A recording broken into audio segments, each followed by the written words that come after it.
রজব মাস আসলেই রাসূলুল্লাহ সাল্লাল্লাহু আলাইহি ওয়াসাল্লাম বরকতের দোয়া করতেন। কিসের দোয়া করতেন?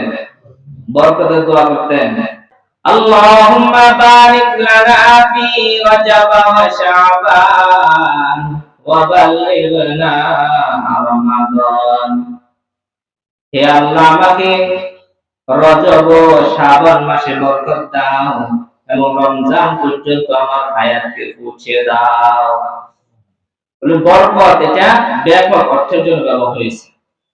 আমার হায়াতের মধ্যে বরকত দাও, যাতে করে সামনে যে আমলের মৌসুম আসতেছে সেই মৌসুম পর্যন্ত আমি বুঝতে পারি।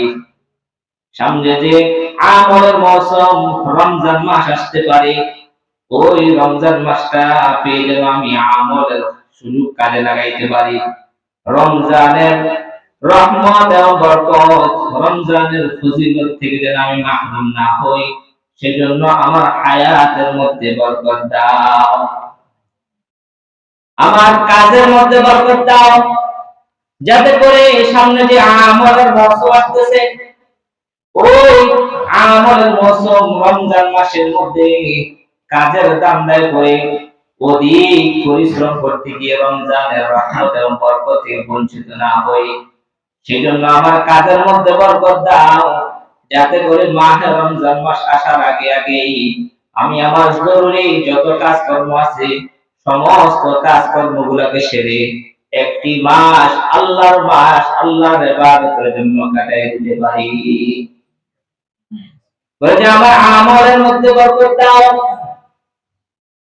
আমার আমলের মধ্যে বরকত দাও, যাতে করে আমি এখন থেকে সামনে যেহেতু আমলের মৌসুম আসতেছে, এখন থেকে আমল করতে করতে আমি যেন আমলের জন্য অভ্যস্ত হইতে পারি। ঠিক আছে না? হঠাৎ করে কাজে লেগে গেলে একটা প্রেশার পড়ে যায়, একটা চাপ পড়ে যায়। রমজান মাস এটা আমলের মাস। হঠাৎ করে যখন সারাদিন রোজা রাখবে, লাগাতার রোজা রাখতে হয়তো অসুস্থ হয়ে যেতে পারে। হঠাৎ করে যখন 1 ঘন্টা 2 ঘন্টা 3 ঘন্টা দাঁড়ায় থাকবে, পা ব্যথা হয়ে যাবে। হঠাৎ করে যখন বেশি বেশি ইবাদত করার চেষ্টা করবে, তখন তার মধ্যে একটা কষ্ট অনুভব হবে। বলে আমার আমলের মধ্যে বরকত দাও, যাতে আমলের মৌসুমটা আসার আগে আগে আমি যেন কিছু আমলে আমি সময় কাটাইতে পারি। এজন্য আমার আমলের মধ্যেও তুমি বরকত দান করো।